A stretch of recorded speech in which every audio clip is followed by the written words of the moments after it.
many a man has been hanged on less evidence than there is for the Loch Ness Monster. G. K. Chesterton.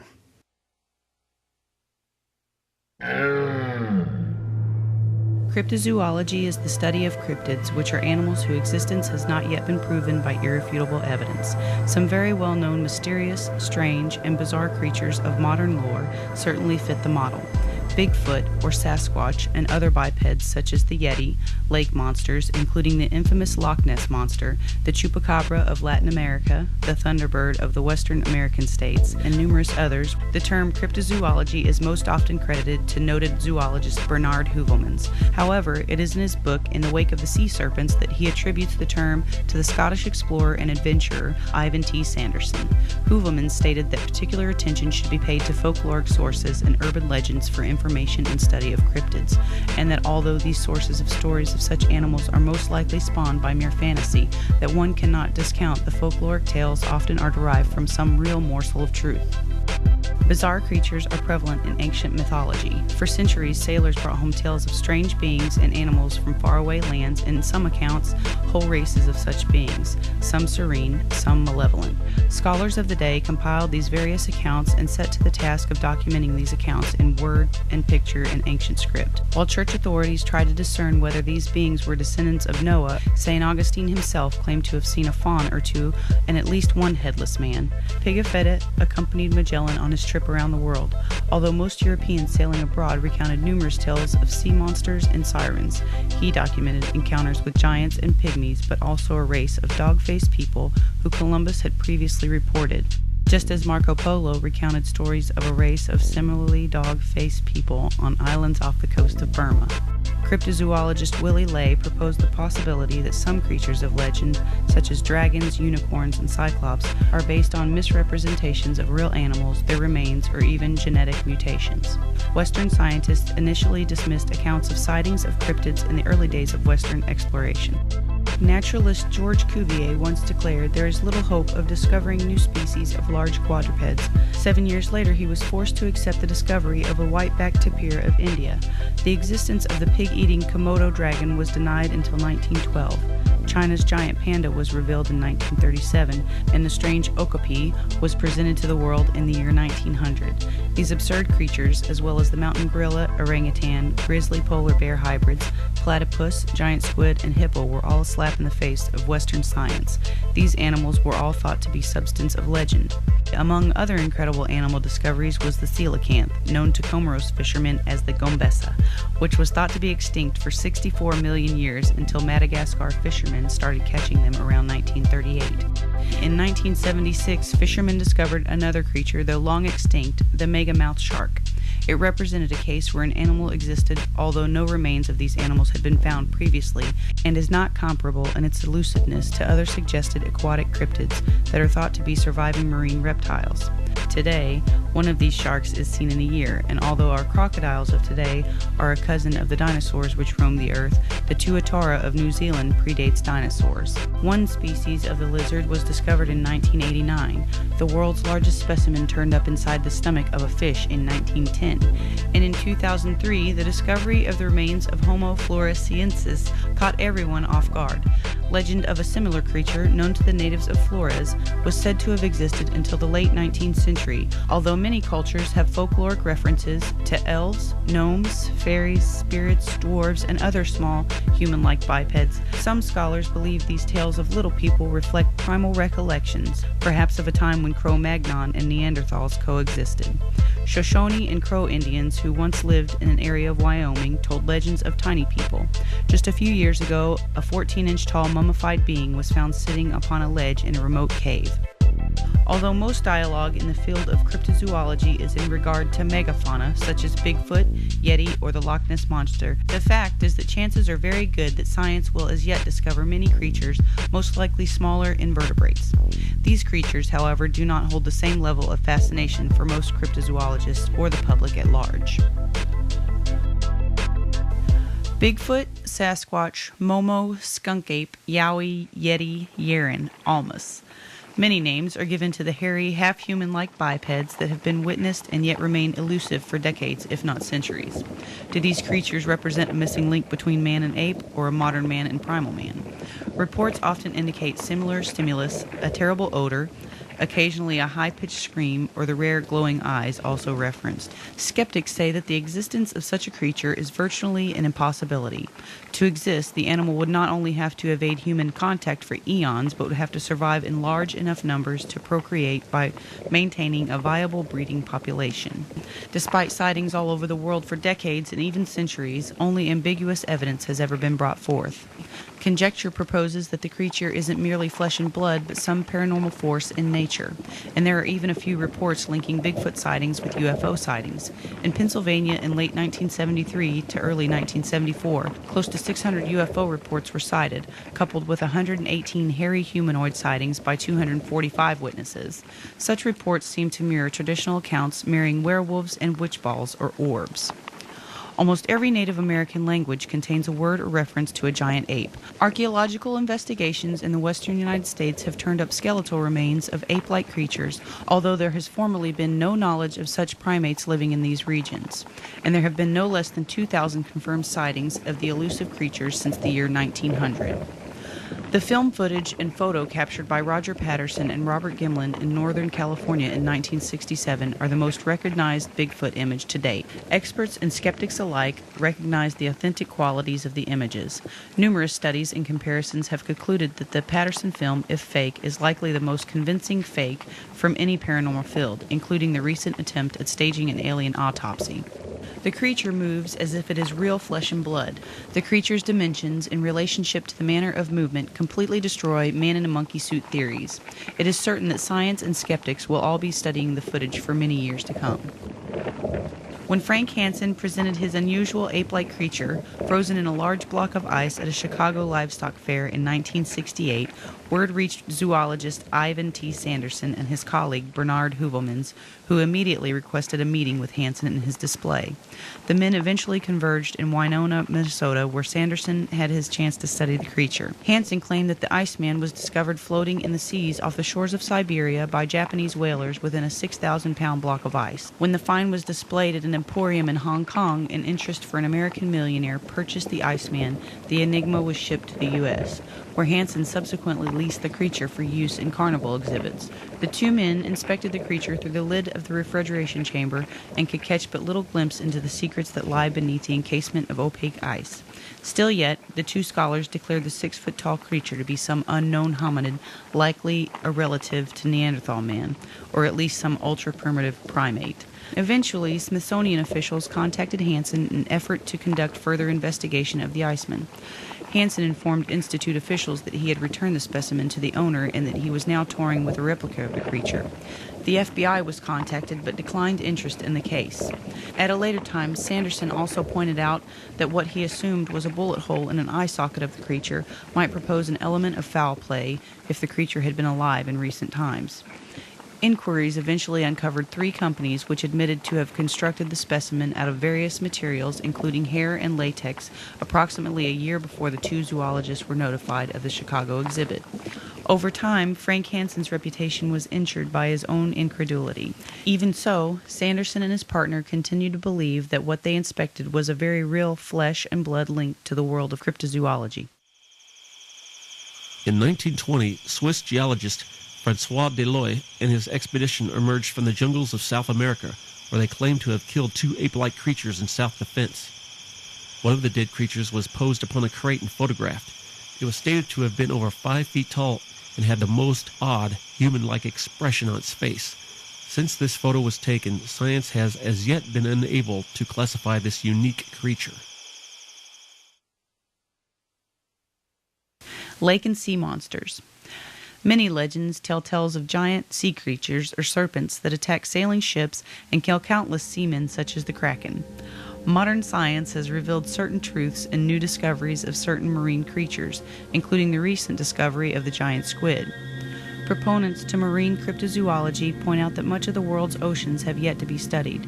Skeptics point out that popular mythical lake creatures, often thought to be descendants of prehistoric reptiles, would have to live in waters too frigid and with too little food to sustain a viable breeding population, and that aquatic mammals and marine reptiles, such as the plesiosaurus, need to surface for air, making their undetectability extremely unlikely. There are many popular lake and sea monster legends, including Japan's Izzy, Canada's Cadborosaurus, and Ireland's Pisces. Here are the most notable of all. The Kraken, which originates in Norse myth, is described as a giant squid with an unrelenting malevolence and insatiable taste for human flesh. The beast is said to be so large that it could have been mistaken for a small cluster of islands, but when unfortunate seamen approached, the islands would erupt into a fury of tentacles. Accounts that it could also spray a black inky substance into the waters point to a likelihood that the beast was an enormous giant squid, or possibly a school of these animals. Champ. Lake Champlain extends from New York to Canada and is home to Champ. Only a few photos of this lake monster are said to exist, but one photo of Champ is said to be most impressive of all photos of any lake or sea monster. This photo was taken by Sandra Mancy in 1977. The photo was lost for 4 years in a family photo album till it was rediscovered and subsequently published in the New York Times. Skeptics believe what was photographed was a piece of driftwood. Ogopogo. There are many great lakes in Canada and therefore many great stories of lake monsters, including this one who makes his home in Okanagan Lake in British Columbia. Stories of this lake monster go back 300 years when native peoples recounted tales of the creature attacking humans. Numerous sightings relate strange but similar descriptions of a creature with a serpent-like body, long neck, and horse-like head. It is said to swim extremely fast and appears as several bumps on the water's surface. It should be noted that swimmers have disappeared in the lake without a trace. Nessie. Nessie sightings exploded in 1933. Authorities say that when a new road was opened alongside the lake, that sightings began to become commonplace, including an account of a large, long-necked animal crossing the road as witnessed by a married couple viewing the creature from their automobile. This most popular lake monster was first reportedly photographed in 1933. The most famous photo is one of the most recognized cryptid images. It depicts a hump, long neck, and head emerging from the dark, murky waters of Loch Ness, the third largest lake in Europe. Decades before the photo, individuals, including the beast Aleister Crowley, who claimed to be able to summon the creature at will, reported sightings of the monster. In the years and decades since the photo, many people have reported sightings of the creature, and a few considerable efforts have been made to locate evidence of the creature by using sonic devices. The legends of strange creatures thriving in the lakes of Scotland's Highlands have endured since written records have existed. Interestingly, a group of native tribal people, known as the Picts, have left behind little more than artifacts, including stone carvings of local fauna, all of which are easily identified as animals known to live in this region, except one that resembles a contemporary description of a well-known marine reptile, a reptile that was a member of the race of dinosaurs. The popular theory by those who believe in the monster theory is that the Nessie is a surviving member of the race of aquatic reptiles known as plesiosaurs. Skeptics dismiss the sightings as some part of a log or tree which might have risen from the depths under power of gases produced by lake bacteria. They point to limitations within the plesiosaur theory, such as the consideration that the plesiosaur was a subtropical animal that could not thrive in the cold waters of the loch, and that they lived in the oceans, not in fresh water. At first, the skeptics reasoned that there would not be a food supply great enough to sustain such creatures in the loch, until sonar and other tools proved the existence of a fish population in the lake hundreds of times greater than the previously theorized, which would certainly provide enough subsistence for a great number of the large creatures. The most plausible theory for recent Nessie sightings are that the creature is a giant European eel, grown to an unusually large size, more specifically a eunuch eel which has become sterile and therefore has forgone his duty to move from the lake in order to breed. The theory was proposed by John Downes, who believes that there is some quality in Loch Ness and surrounding waters that causes this condition. In the end, whether real or imagined, Nessie brings in an estimated $40 million into the region's economy each year. Interestingly, the 1933 photo, actually taken on April Fool's Day in 1933, has since been labeled a fraud. Investigators say they coaxed a deathbed confession from the photographer's stepson, who assisted in perpetrating the hoax. He used, with assistance from his stepson, an embellished toy submarine to achieve the now famous image. However, this does nothing to explain the characteristics of the second, rare surgeon's photo. The 1960s sonar scans and Dinsdale film depict something large and very much alive within the lake, but exactly what remains inconclusive. In 1972, Dr. Robert Rines organized yet another investigation, this time with strobe cameras to be displaced within the lake. Subsequent photos from this investigation, when released to the public, once again drew attention to the plesiosaur theory. In a news story that hit the local paper 2 years later, halfway across the world, a carcass of a sea creature that was reeled in by a Japanese trawler was photographed before the stench of the beast compelled the fishermen to return the decomposing mass to the deep from whence it came. Consensus at the time was that the photograph suggested the animal was a plesiosaur. Others on board the trawler suggested the carcass was most likely a large shark and that parts of the body had decomposed, thus creating the appearance of a different animal altogether. Interestingly, in 2003, mysterious bones turned up in the shores of Loch Ness comprised of 4 intact giant vertebrae. The bones were later conclusively identified as those of a plesiosaur. How these remains got to this location remains unknown. It seemed that worldwide reports of sightings of sea monsters might continue indefinitely without tangible proof. Then on December 12, 1965, a Frenchman by the name of Robert Laseric was boating with his family and a friend in Stonehaven Bay. There he witnessed and photographed something very amazing in the tropical waters. They spotted something strange on the sandy bottom, just a few feet from the surface. It resembled a giant tadpole with an enormous head and long serpent-like body which tapered out into the water. Closer inspection revealed a broad snake-like head with 2 tiny eyes and what appeared to be a 5-foot wound on the creature's back. It lay motionless but effectively frightened the children on the boat. Laseric took the children ashore but returned to the location of the animal for a closer look. His friends suggested that they provoke the creature to move or display some signs of life, but decided not to for fear that the creature might attack the boat. Even still, somehow, the men decided to take the task of investigating the creature further by diving in for a closer look. They grabbed an underwater camera and swam toward the animal. The shallow bottom seemed a lot murkier, they said, than it had appeared from the surface. Just as it seemed they might have lost the creature, they came face to face with it. The creature began to open and close its huge jaws in what was described as a menacing fashion.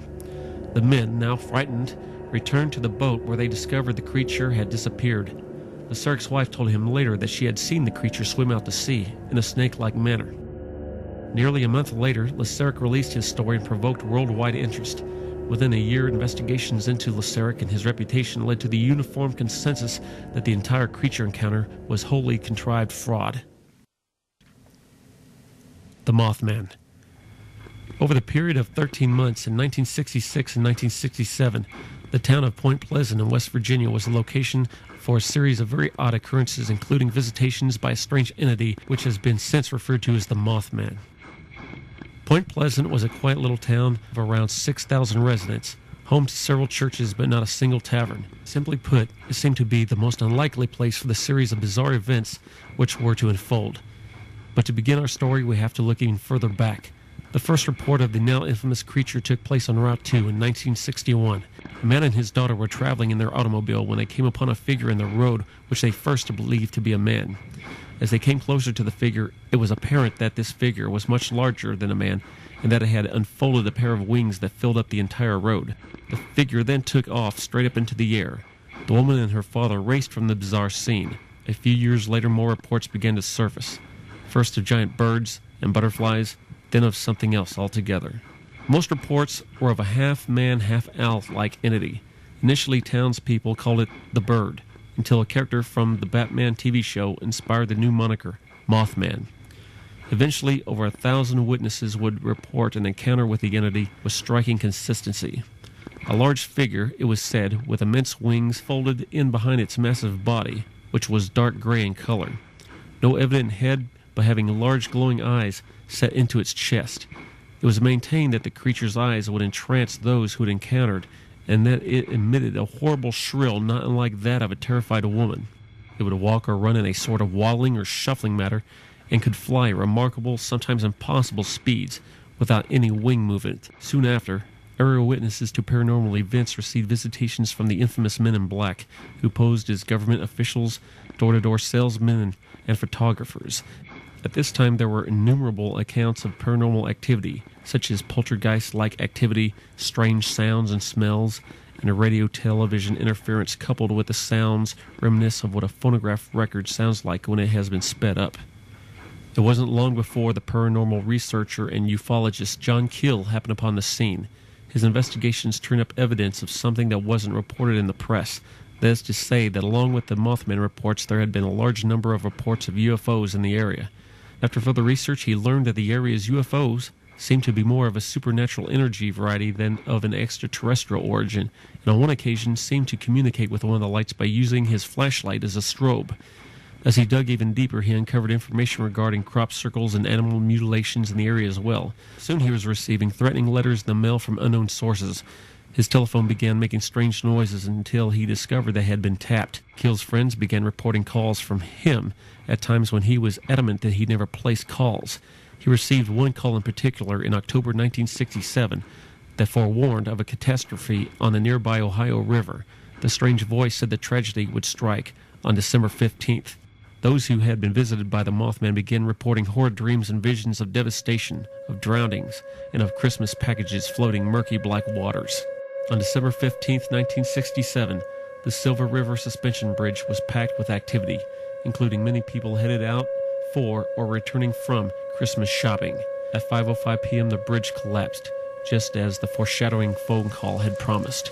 The final death toll was 46, and those presumed missing were numbered at 6 and were never accounted for. It was said that floating Christmas presents broke the rescue workers' hearts. After the bridge collapsed, sightings of the Mothman ceased altogether. Many wondered as to what consequence the prior encounters had to the unfortunate event, and other questions arose. Was the Mothman a messenger with a warning of doom? Where did he come from? From this world or from some distant world or perhaps from a different dimension? Lastly, did any of the events have any relationship to the nearby location of an abandoned World War II munitions complex, now referred to as the TNT area, which was rumored to harbor silos which stored radioactive waste from an Ohio nuclear plant? The Mothman holds a position of notoriety in the realm of American monster lore, alongside creatures such as the Jersey Devil or the Chupacabra. However, little is said about the entity that predates the Mothman in West Virginia. The Flatwoods monster was said to have been 10 feet tall, with a bright green body and a blood-red face, and is seen to have on a collar which represented the shape reminiscent of an ace of spades. The goat sucker. El Chupacabra is Spanish for the goat sucker. The world of cryptozoology received the goat sucker in 1995 with the onset of animal mutilations in the island of Puerto Rico. The first victims were goats, but soon all manner of wild and domestic animals fell prey to the bizarre killings which had one terrifying similarity. The blood was drained from all carcasses, as evidenced by 2 small, deep puncture wounds in all specimens. All of the rational explanations of natural predation were silenced with the discovery of more and more carcasses, which featured the anomaly of wounds which were said to have been cauterized, but without signs of inflammation, rigor mortis, or coagulation in the victim's remains. The carcasses lacked signs of struggle, to which some theorized the possibility of mesmerization. Soon, visual accounts began to pour in. The first witness told of seeing what he thought to be a dog until it stood up on 2 legs. Witnesses constantly related descriptions of an animal, a winged biped about 4 feet tall with coarse black hair, claws on its forearms, powerful hind legs, spiny quills on its back with membranes which change color, and an elongated oval-shaped face with sharp teeth and large menacing eyes. There was a daylight encounter on April 2nd, 1995, where one witness fainted and several others experienced acute nausea. Skeptics pointed out the influx of active devil-worshipping sects around this time and point to ritual sacrifice as a possible explanation for the killings. Others proposed theories relating the goatsucker to reptilian greys and extraterrestrial origins, while others offer more localized explanations, such as mutations derived from genetic experimentation or the prospect of mutation from radiation detected near goatsucker sites. Others proposed that the encounters might be a result of mass hysteria conjured from the collective unconscious of local peoples. Must we speculate upon the significance of blood sacrifice among ancient peoples of Latin America and wonder what psychic derivative extends out to those in modern life? One must point out the creature's vampirific qualities, as well as likeness to mythological entities such as Pan, Satyr, or even the ancient goat-headed demon god Baal. Does this creature have a supernatural origin and need this essence of life or blood to maintain itself in our material plane of existence?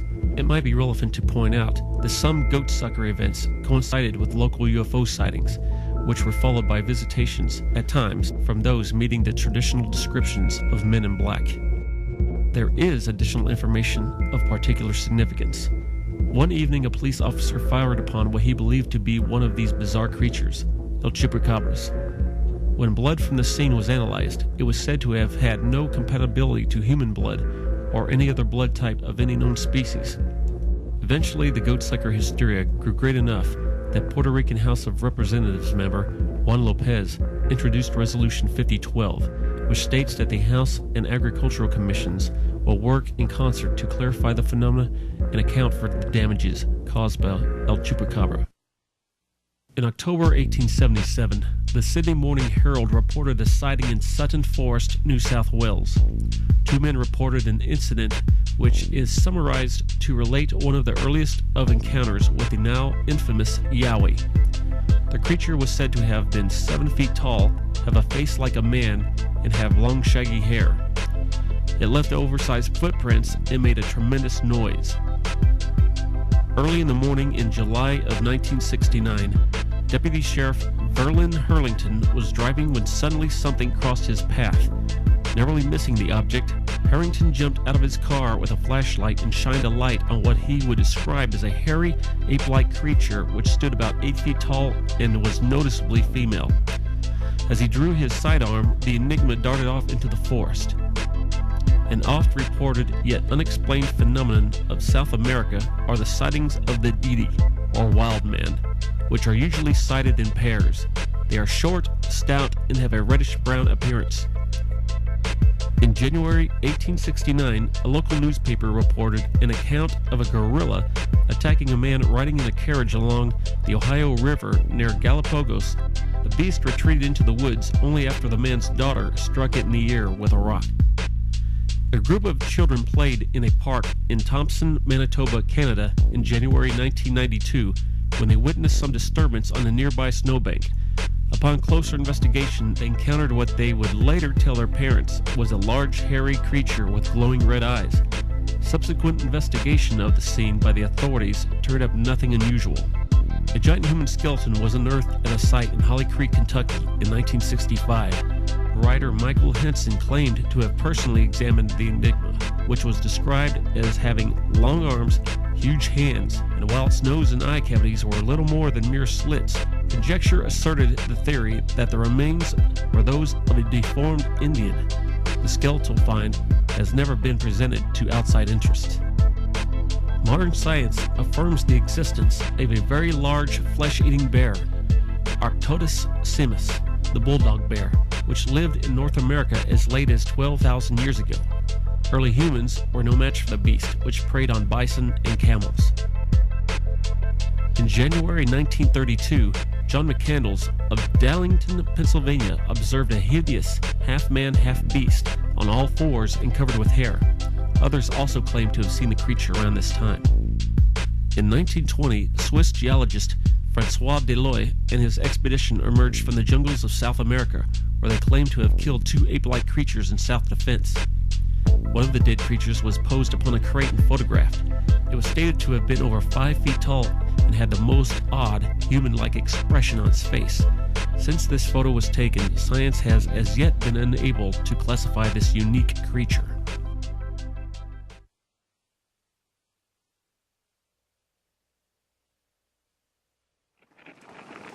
Scotland's Loch Lomond, like Loch Ness, also has an elusive creature which is witnessed on the rare occasion. Sightings go back as far as the 18th century and relate a description of a creature with a long neck and bulbous body which moves swiftly through the water. North America's best-known water monster hails from Argentina, in a lake which sprawls out for 318 miles below the Patagonian Mountains. The creature has a long neck and bulky body, and descriptions lead yet again to another living plesiosaur theory. The mid-1700s proved numerous accounts of monsters and huge serpents within the Lagarfiat River in Iceland. In summer 1883, an American whaling ship was in the waters off southern Panama when they spotted what they believed to be a whale, and they dashed out after it. They were shocked when everyone witnessed something completely unexpected. The creature surfaced. Its features included a horse-like head with 2 horns, 4 legs or double-jointed fins, and a tail split in 2. Oregon's Wallowa Lake is the location for many sightings going back to 1885. Many varied encounters have maintained, including the report from a 19th century prospector who saw a creature with a 10-foot-long neck and large, flat head. In 1860, an author penned a book which recounted an experience on the Indian Ocean. He witnessed what appeared as a giant 45-foot-long alligator swimming against a very powerful current at an incredible rate of speed. A man rowing upon Lake Utah in 1868 happened upon what he described as a large snake-like creature with the head of a greyhound. Canada's Lake Manitoba is home to Manipogo. A witness related a story which took place in September 1909. Standing near Graves Point, he saw an enormous, unknown animal with a dark, glistening body swimming close to the shore. Lake Wallowa, Oregon, is the site of odd accounts dating back to the early 19th century. Descriptions of the respective creature are uniform. A serpent-like creature with a hog's head. Most notable is the account from the 1950s when 2 of these creatures, varying in length from 8 to 16 feet long, were witnessed together. A large amphibious creature with a vaguely crocodilian head was spotted by numerous travelers on a steamer headed from Brazil to New York in 1901. The captain of the vessel implored the other witnesses to keep quiet about the sighting as not to risk certain ridicule. A Detroit newspaper reported in May 1835 a story about a recent sighting of a sea serpent at least 75 feet long, which floated down the river Detroit. We had been favored with a view of a true invertible sea serpent, were the words of a deposition of one of 5 witnesses, 4 of whom were ship's officers sailing upon Mahoney Bay in Nova Scotia to a sighting of an incredible creature which resembled an enormous snake in 1833. There were numerous sightings of a creature off the coast of California within 1 week around Halloween 1983. It was described as looking similar to a giant eel, estimated to be approximately 100 feet long. In 1821, men crossing Lake Ontario in a canoe came upon what they first believed to be a burnt log until the object came to life and revealed itself to be actually a ferocious-looking 40-foot-long serpent which swam away hastily when the men proceeded to fire upon it. A serpent estimated to be 50 feet long with a dark brown body and a head lifted 4 feet above the water was sighted from a schooner on Lake Erie while traveling from Buffalo to Toledo one day in 1892. Army Major General H.C. Merriam described a monstrous serpent within the waters off Wood Island, Maine, as he sailed in August 1905. He further described the creature as having a snake-like head about 18 inches in diameter and a total length of at least 60 feet. In 1979, a woman hiking along the banks of Australia's Hawkesbury River witnessed what she described as a pair of large humps rising 20 feet out of the water with 2 long flippers visible just beneath the water, followed by the emergence of a long head and neck extending 4 feet. The total length was approximated at 50 feet. In June 1984, 4 witnesses sailing upon Lake Shuswap in central British Columbia, Canada, cited a visual account of a gigantic snake about 25 feet long which crossed within feet of their boat before diving out of sight. A sea serpent was sighted by officers, crew, and passengers alike aboard the Amphilie as it sailed off the coast of West Africa in December 1893. The captain of the vessel has since lamented as to the account of ridicule subsequent to the incident, that he wished that it might have been someone other than himself on duty that day. It is said that it is the reptilian creature, the Batagui, that has something of a dinosaur-like appearance, which resides in the rivers and lakes of the Central African Republic. Australian folklore recognizes water creatures known as bunyips. Among numerous sightings in the 19th century was the January 1863 encounter by 2 men rowing on Tasmania's Great Lake, which was said to have flippers or wings and was comparable in size to a large sheepdog. In 1975, a witness sighted the barrowmouth monster from Lanierburg Beach, North Wales.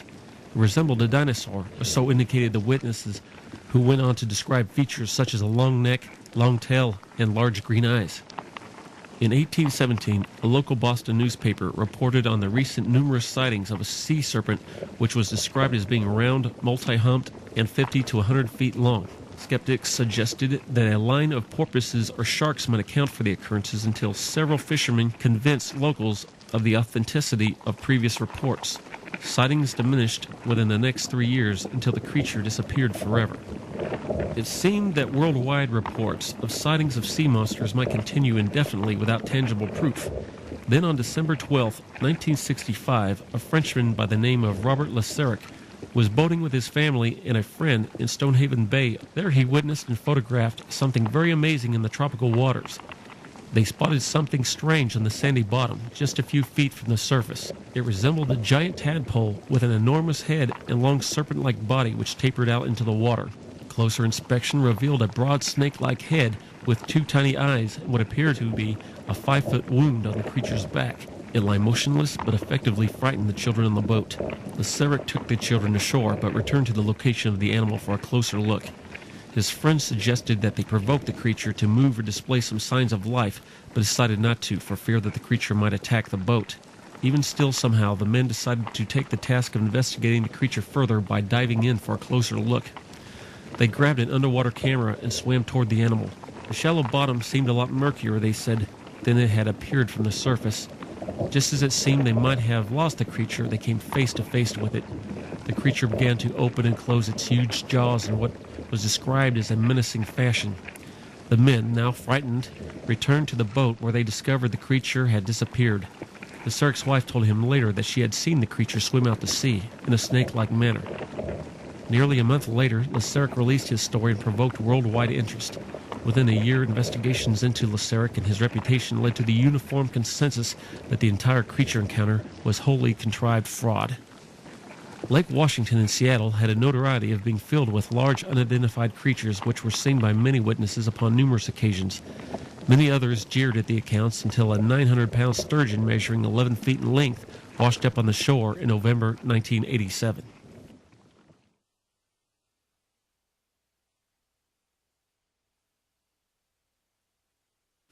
The Chinese zodiac has representations of 12 animals. All of these animals but one still exists today, all but the dragon. Is the dragon depicted in the Chinese zodiac the Komodo dragon we know today, or something else entirely? In Oriental legends, the dragon is a serene, kind creature. In European lore, it is a fire-breathing menace. Perhaps the dragon legends are inspired by the common, more contemporary menace, the snake, which has traditionally been symbolic of evil. A story from the biblical Apocrypha tells of an event where Daniel struggles with and kills a dragon in the Babylonian temple. Arthur Conan Doyle not only penned Sherlock Holmes mysteries, but also wrote a modern story about a remote jungle filled with prehistoric animals called The Lost World. Similarly, accounts of large animals that resemble species of dinosaurs have been reported by jungle tribes for many decades, including one creature which has been seen in the Congo for at least the last 2 centuries. One tale relates an encounter of a pygmy tribe who attacked and killed one of the beasts. When Westerners visited a local tribe on one occasion, they presented illustrations of various creatures native to the area and included an additional image of a sauropod dino, which closely resembles previous descriptions by the tribe. Amazingly, the creatures suggested in the photos seem to be recognized by many members of the several villages in the area. Reminiscent of the Chinese zodiac, the Ashanti goldweights depict a series of known animals plus one. The odd piece resembles nothing less than a young sauropod. Several expeditions have been made to the Congo's Licuela swamplands, which turn up little evidence of these creatures, although the locals are adamant that this creature thrives in their midst. An indigenous tribe residing in a remote location in northeast India also recounted a tale of a similar swamp creature. Western scientists should make note that the last time they scoffed at the reports of remote jungle tribesmen, it was in response to the accounts of the hairy wildmen living in the mountainous regions. These creatures turned out to be the elusive mountain gorillas. In October 1978, the mother and daughter reported the sighting of a giant snake on a road south of Cascade, Montana. The full length of the creature was said to have been 20 to 30 feet long. The local police chief investigated but found nothing, and went on to state that this was one of several such reports he'd received. In 1944, another giant snake was reported by numerous witnesses and by one farmer in particular in the Cuyahoga River Valley of Ohio. Tracks left by the snake were said to be as wide as tire tracks by one account and measured nearly 20 feet in length. The residents, who reported attacks on chickens and domestic animals, were relieved that the creature disappeared with the onset of winter. Locals in Little River County, Arkansas, were also terrorized by a giant, perhaps 30-foot long, snake which attacked and consumed livestock, wildlife, and domestic animals. The creature gained great notoriety in the summer of 2000. Since 1890 till today, there have been reports of a monster which lurks around the village of Euro, Victoria, Australia. It is more specifically a giant lizard which, by some accounts, reaches 30 feet in length. It has to this day eluded killing and capture. In 1910, a reward was offered by the New York Zoological Society for a specimen of a snake reaching over 30 feet in length. The reward went unclaimed, however. Guinness cites a listing for a python reaching 33 feet in length. Some herpetologists believe the anaconda snake also can reach startling lengths, perhaps up to 40 feet. There have been numerous reports, still none officially confirmed, of much larger ones still.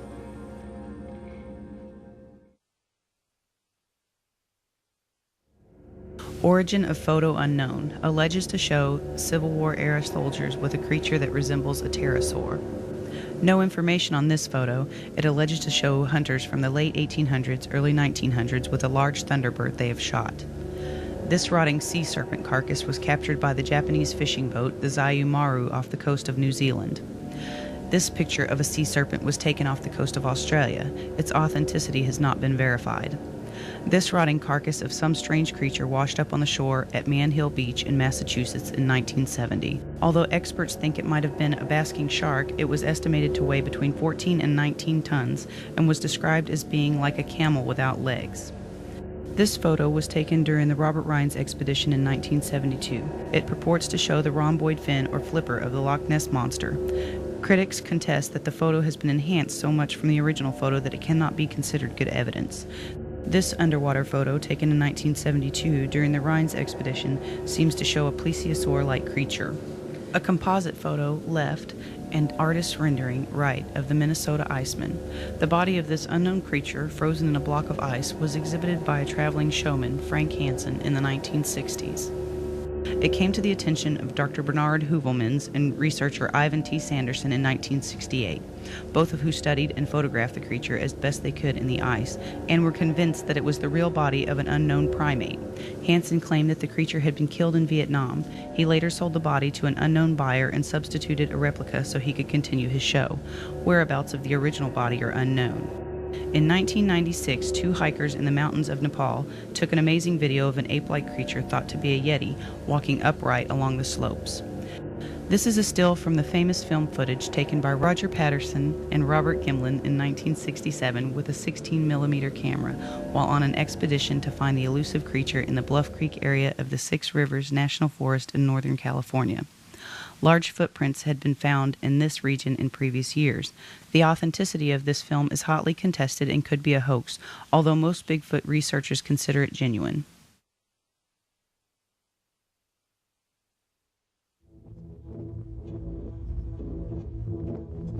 The ancient Egyptians are attributed with many advances, achievements, and beliefs that leave us breathless and all the more baffled with each step into our now booming technological age. We know what they did, but are still clueless as to how they did it or why. At the heart of this once great society was a very vital belief system that was rich with references to and reverences for various animals, which are depicted in artifacts large and small. The largest of these is the Sphinx, a mythical creature with the head of a man and the body of a lion, which is thought to have represented a popular icon in the day it was constructed. The face is thought to have been modeled after the pharaoh Khafra in the years 2558 to 2532 BC, although some scholars believe the Sphinx to be much older. Legend says that the insoluble creature would kill anyone who could not answer his riddles. Jackal-headed god Anubis not only guarded the tombs of the dead, but also served in the afterlife judgment of the deceased. Egyptian goddess of truth and justice, Mot, served as protector upon the tomb of Nefertari, wife of Ramses II.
had what I believe was an authentic Bigfoot experience in either 1971 or 72.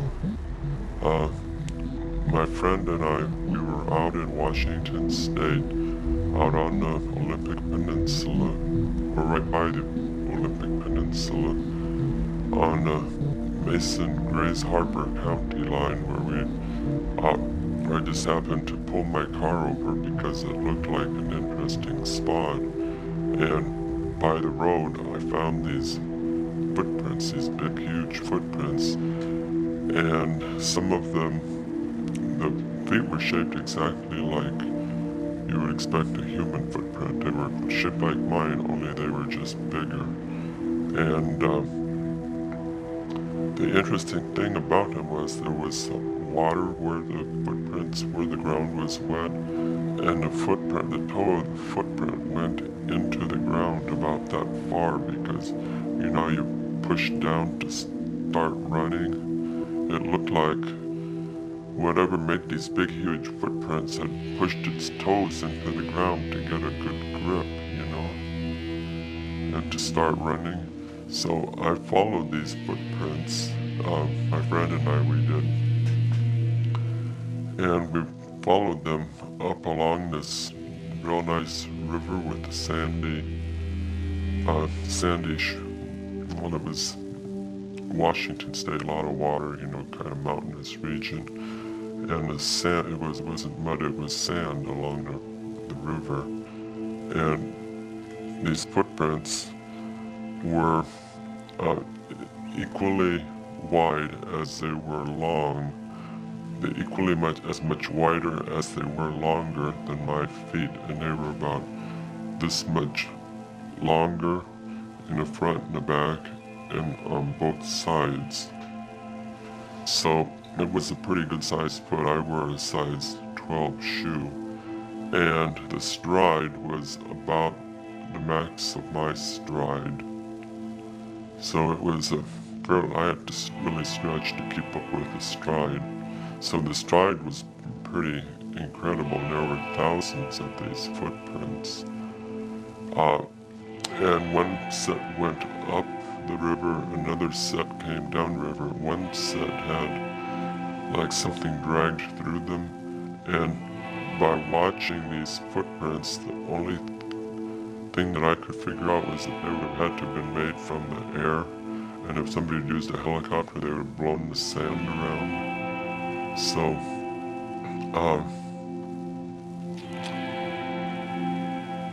after playing with these footprints for a while and seeing, you know, I suddenly got this bone-chilling feeling. And you know how sometimes you can get scared when somebody else is scared? So I went to see if I was catching fear from my friend.